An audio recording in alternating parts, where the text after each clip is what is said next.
will tell me that she always says that I don't like the way she talks. And it's not her voice. I like the sound of her voice. That'd be a big problem, I think, if it was like, it's your voice. I just hate it. Just to go to couples therapy and be like, can you hear it right? Like, it's not, you know, it's not fun. It's the information that she chooses to tell me at times. We took a trip to Florida, to Fort Lauderdale. And her and our daughter are flying from Nashville, where we live. And I'm flying from Detroit. We're meeting at Fort Lauderdale's airport. I have to find them when they land. So I called her because I was about to take off. And I was like, all right, what time do you guys leave? She goes, noon. And it was 11:30 and they're still at home. I was like, Laura, I don't know if you even know what an airport is. But if that plane was in our driveway, I don't think you could make it.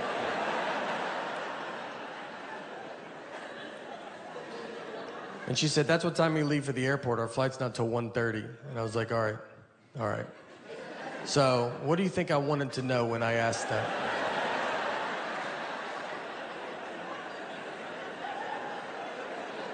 Is that what you thought the best time you could give me was a time that means nothing to nobody? What time did you go to bed last night? Just tell me that, and I'll just look up all the planes that land in Florida, and I'll guess which one I think you're on. She said, I'm sorry I don't talk the way you want me to talk. I'm like, I want you to talk like a regular person, all right? Like you've been around people before, you know? We didn't talk in Florida, I'll tell you that.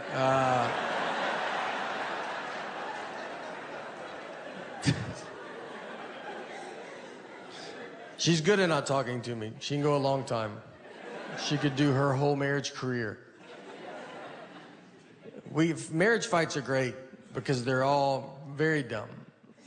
I would say 90% of them are dumb. 10% the cops show up. But we got in a fight once over chocolate milk. We didn't talk for 24 hours. What happened is I brought chocolate milk home, and she was like, why did you bring it home? And I was like, you're supposed to drink it after you work out. And she was like, that's not true. And I was like, well, there's a commercial on TV that probably looked into it more than you did. So I decided to listen to them. And she said, that's just the milk people pushing chocolate milk. And I was like, you don't even know what that statement means. You don't know if there's milk people. And I think chocolate milk's doing fine. I don't think they're sitting on barrels of it. And they're like, we got to make up a lie. We got to get rid of this chocolate milk.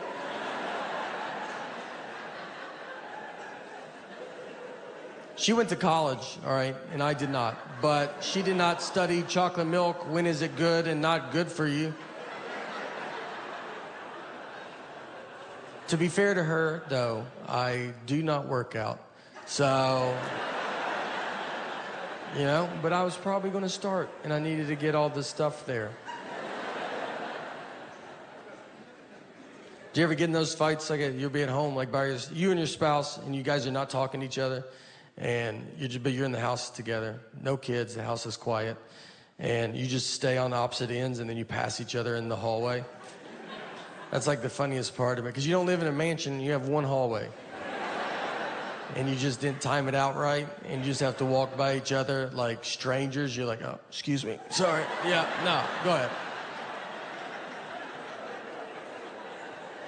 She'll be watching TV, I'm like, ma'am, are you watching this? I couldn't tell, I was gonna change it if you weren't watching it.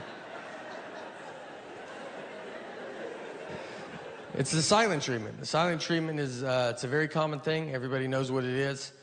I think women are just born knowing it. I don't think you're taught it. I don't think it's like, my mom did it and her mom. It's an instinct that's in us all, that we all just know.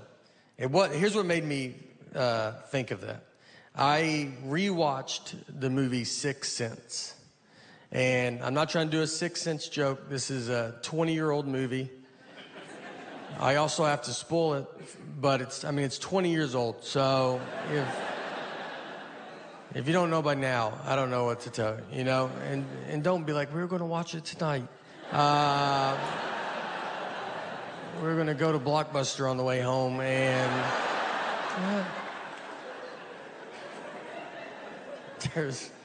But, so he's dead the whole time. And I don't know. I mean, if you haven't seen it, it's a pretty big part of it. But for those that have, think about when you watched it. When we all saw this movie for the first time, none of us knew he was dead. That was the biggest surprise we've ever seen in our life, We just thought his wife wasn't talking to him for like a year. That made more sense to us than him possibly being dead.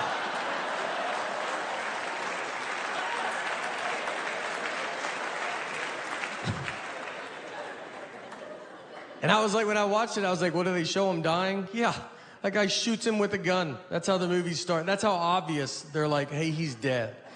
And we still watched it for 2 hours, just like, I know what this guy's going through, This is a movie about marriage and how hard marriage is. Yeah, even if you get shot, it's your fault.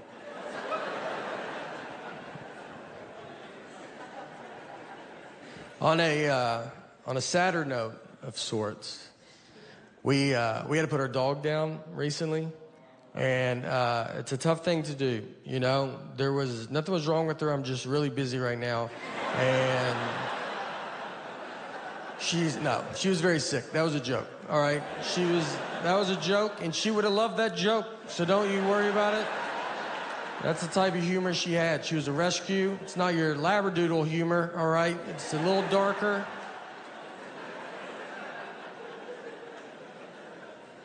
She was a wonderful dog. We loved her, and her name was Annie. And the reason we got her was my sister worked at a vet, and people do put dogs down for no reason. So if someone brought a dog in that was fine, they just didn't want it. My sister couldn't do it, so she would walk the dog back and then just steal the dog. I don't know the laws on all that, but I'm sure now people are finding out that their dog's still alive right now.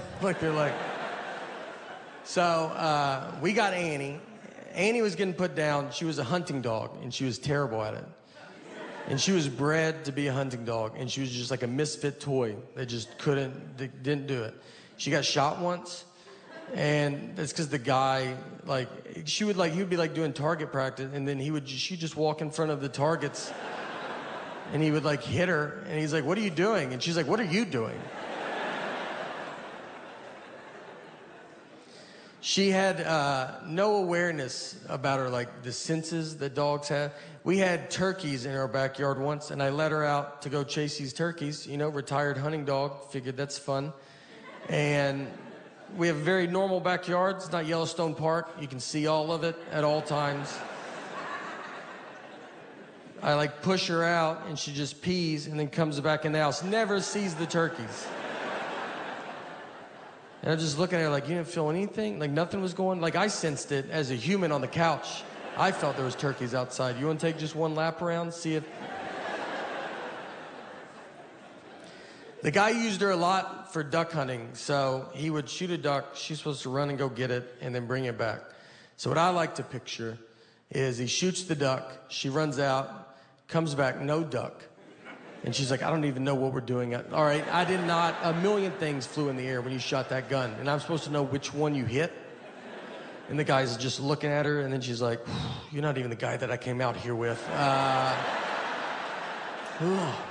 Do you see, is there another guy out here by any chance? Our daughter would put birthday cone hats on her, and one slipped over her eye. And it was like that for 6 hours. I was just trying to see how long, how's it accidentally not coming off? And she was just going about her day, just eating, drinking, I can't see all that eye no more, all right? That's the cards I was dealt, and that's okay. And then I pulled it off of her, and she's like, I didn't know you were a doctor. And I'm like, I am a doctor. Just two dumb animals talking to each other. So she had skin cancer, and she would get all these spots on her. So we kept getting them removed. But it was really starting to take a toll on her, and she was older. So we knew the day was close. And our daughter, she's 6 now, but she was 5 at the time. This was her first pet. She was best friends with this dog. And it was the first thing that was going to die in her lifetime. So it's a lot of stuff to have to explain to a kid, And so I was talking to my wife about, how are we going to tell her? And at first I was like, let's just act like we didn't have a dog. 5-year-olds are smart, but if we stick together on this, and she comes home from school and is like, where's the dog? And we're like, what dog? Like, I've never seen a dog. Don't you think I would know if there was a dog? But I read an article about the long-term damage of that. It's pretty good. So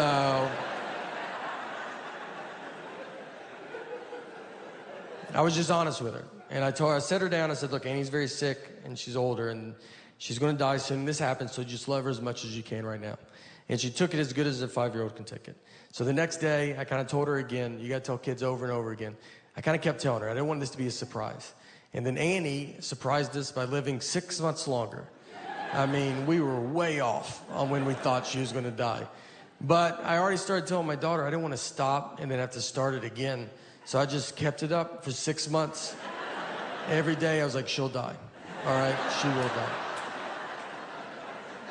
She will die, I will die, your mom's dead.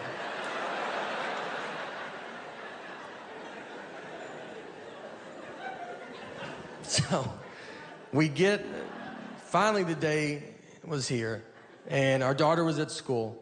And so my sister and my wife, they took Annie to go have to put her to sleep. And I went to go pick up our daughter to tell her. I've already been telling her. And so I picked her up, I told her, it was brutal. Very sad. She took it as if this was the first she's heard about it. We get home, and my wife was like, how was it? Which is already a dumb, like, it was great. You know, I loved it. Can't wait for the next thing to die. Nice to say I told you so, you know. I told my wife it was terrible, you know. And then my wife goes, you didn't tell her that I did it, did you? And I was like, no, why would I say that? Like, I didn't even think about it, you know? Then I looked at her like, is that what you would have said, though? Would you have told her that I did it? You know how your dad's been talking with the dog dying? Well, he's finally had enough.